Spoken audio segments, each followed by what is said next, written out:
Voltamos com Toda Mulher hoje falando a respeito dos 81 anos do voto feminino. Antônia Selva, você como pesquisadora deve ter feito várias pesquisas já. Ainda hoje existe a forma como a mulher vai votar? Ela tem uma opinião própria, já definida? Ela é indecisa ou ela ainda pergunta para o marido em quem ela deve votar? Eu acredito que tenham muitas mulheres que ainda perguntem para o marido sim, né? Eu acho que o machismo, o sexismo ainda é muito forte na nossa sociedade, embora todas essas conquistas que a gente elencou aqui. Então eu acredito que elas ainda, né, se dirijam aos seus maridos, seus companheiros, em quem elas devem votar. Eu tive uma experiência um pouco diferente porque minha mãe é uma mulher feminista, ela faz questão de dizer que ela é da geração da virada e a gente tem bastante autonomia, assim, então pelo menos eu não me dirijo ao meu marido para perguntar em quem eu devo votar, né? Eu tenho minha opinião, ele tem a opinião dele, ele respeita minhas convicções feministas, né? Toda a pesquisa que eu desenvolvo ao longo desses anos, mas frente à nossa sociedade, né, a essa questão das barreiras de gênero, eu acredito que ainda tenham mulheres que fiquem indecisas, né, em quem eu devo votar, né. Eu acredito que esse número de mulheres está reduzindo pouco a pouco, à medida que as mulheres estão se integrando mais, se interessando mais, mas ainda existe, né, um número que realmente fala, eu não entendo de política, meu marido é que entende, eu não leio jornais, então ele que lê, ele que sabe e tal, mas cabe à mulher correr atrás e eu estou vendo que isso tem tido uma abertura. A deputada, nas várias campanhas, como prefeita, como deputada, qual é o número maior? São homens ou mulheres que votam na deputada mulher? Olha, meio a meio, normalmente, eu sinto que houve meio a meio. E houve um crescimento na região, especialmente na minha cidade, houve um crescimento do número de mulheres que dizem com todas as letras, não, pode contar, vou votar em você, e nas pesquisas que a gente faz, porque o voto vai para a mesma urna, né? A gente não tem como distinguir o voto, se foi masculino ou feminino. Mas nas pesquisas anteriores que se faz, dá para perceber, né, o número de homens, o número de mulheres, e ao longo dos anos eu tenho sentido que tem aumentado o número de mulheres. Complementando o que a deputada colocou, eu acho que as mulheres têm votado em mulheres sim, né, porque eu acho que dentro de uma plataforma política, as mulheres deputadas, né, as parlamentares, elas se voltam para as demandas das mulheres, né, para as suas reais necessidades. Eu acho que as mulheres têm percebido isso, né, que tem naquela parlamentar um apoio, né, então eu acho que de fato esse número está crescendo sim.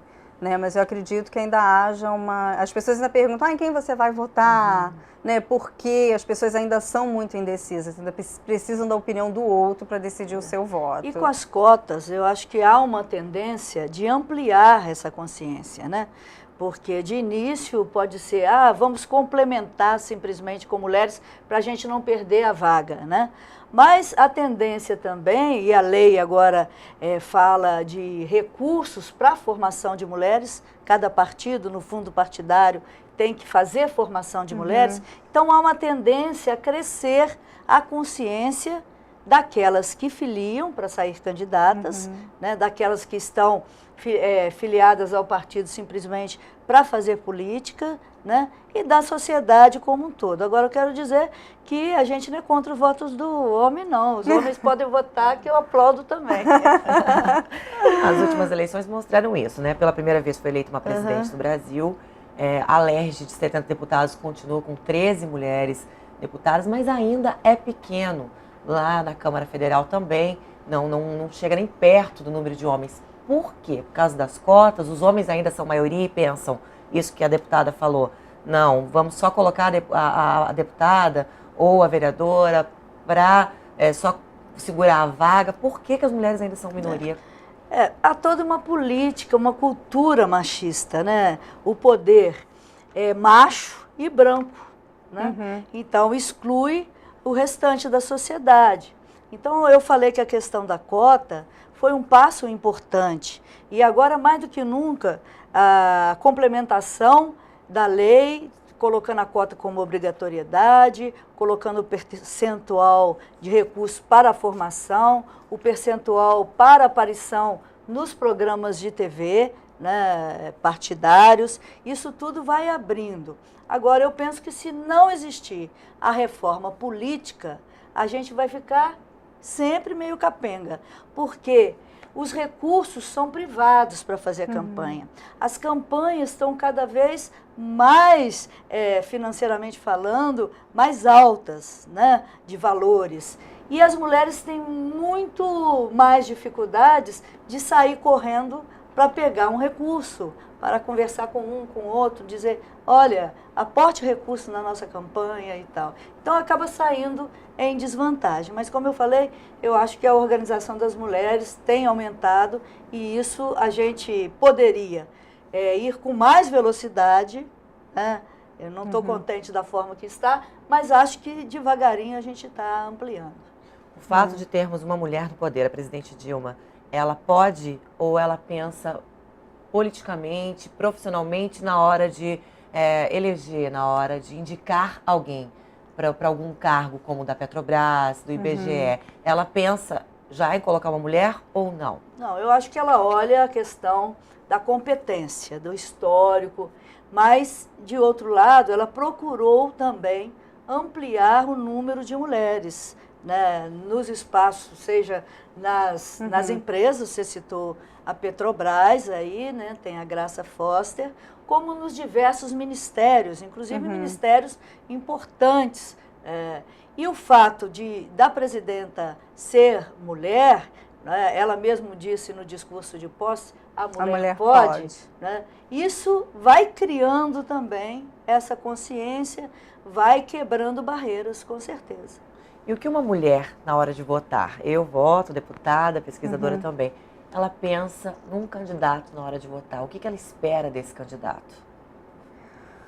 Olha, numa visão mais ampla que você está perguntando, ou eu como... Numa visão mais ampla, existe alguma pesquisa que mostrou isso? O que a mulher espera do candidato que ela votou? Eu acho que ela espera que ele vá atender às suas demandas, tá? As suas reais necessidades. Eu vejo dessa forma, eu não tenho toda uma pesquisa nesse aspecto, não, né? O que eu posso dizer é que eu acho que há um corte de gênero, pelo menos da minha parte, quando eu vou votar, eu sempre procuro votar numa mulher, né? Por uma questão até de comprometimento político com a causa feminista, e eu também tenho um corte racial, né? Eu sempre voto num parlamentar negro ou numa parlamentar negra, né? Mas eu acho que de uma forma geral, eu não acho que seja um voto inconsciente, não, né? Eu acho que na hora em que a gente vai votar, que a gente vai eleger um candidato, no caso uma candidata, a gente vai de uma certa forma buscar a plataforma política dela, né? No que ela me atende, né? De uma certa forma, eu não acho que é um voto inconsciente, não. Acho que tem uma pesquisa prévia. Sim.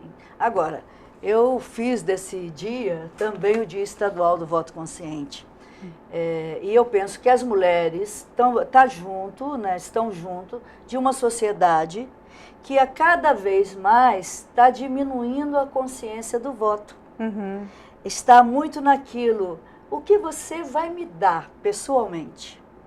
Para a minha rua, mas nem é para a minha rua, para a frente da minha casa, para o meu quintal. Né?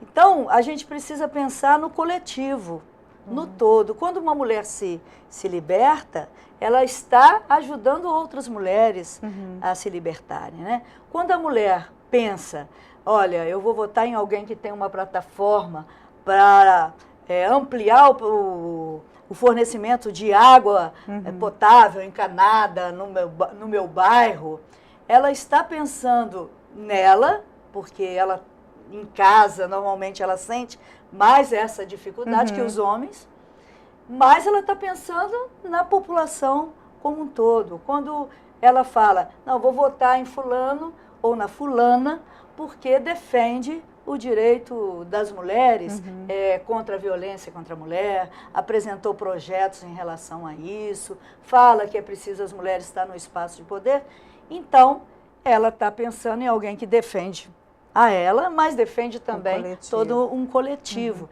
Então, eu acho que a gente tem que fazer do voto essa consciência, né? De não toma lá da cá, porque isso passa. o dia da eleição, as vésperas da eleição, todo mundo é o mais importante para o candidato ou a candidata. Mas depois, o que fica? Ficam aqueles que têm, ou aquelas que têm propostas verdadeiras para transformar a vida das pessoas. E isso é consciência. E quando a mulher vai votar, ela consegue ter essa consciência na hora de escolher? No voto do presidente, do deputado estadual, federal, governador ou do prefeito e vereador, ela tem a consciência de que ela tem que votar num partido ou no vereador que vai trabalhar junto com o prefeito? Porque às vezes ela pensa, vou votar no prefeito de um partido, no vereador de outro, que são completamente adversários. Ela tem essa consciência de que o governo federal e o governo estadual têm que trabalhar juntos para ter verbas, para ter um avanço político para aquele estado. Ela tem consciência? É isso que eu falei, eu acho que falta uma consciência da sociedade como um todo. E a mulher está dentro dessa sociedade. Então, assim como a mulher e o homem, existem aqueles eleitores e eleitoras que pensam no coletivo, que estão mais informados do papel de cada uma no poder, e existem aqueles que votam sem essa consciência. Então, acho que o nosso papel é ampliar a consciência das mulheres, consciência política e também de toda a sociedade. Eu acho que é uma questão de cidadania, né, a questão do voto, não só, né, eu acho que a cidadania é um exercício cotidiano, em várias outras práticas nossas cotidianas, mas eu acho que o próprio conceito, quando a gente fala em política, né, a gente sente uma certa má vontade das pessoas, um próprio desconhecimento. Você fala em política, as pessoas já pensam em política partidária, né? Em que partido. Ou politicagem. Exatamente, ou politicagem, né? E quando a gente fala em política, a gente também está falando de um compromisso, né? De criticidade, política no sentido de reflexão. Por isso que eu acho que é um tema que deveria ir mais para as escolas, né? As escolas deveriam contemplar de alguma forma para que mude esse conceito tão pejorativo, né? Que se criou em torno da palavra política. Ok, eu quero agradecer a participação de vocês e dizer que se você aí de casa também gostou deste programa e quiser revê-lo, é só acessar o site www.tvalerj.tv. TV Alerj, o canal do povo fluminense. Obrigada pela sua companhia e até o nosso próximo encontro.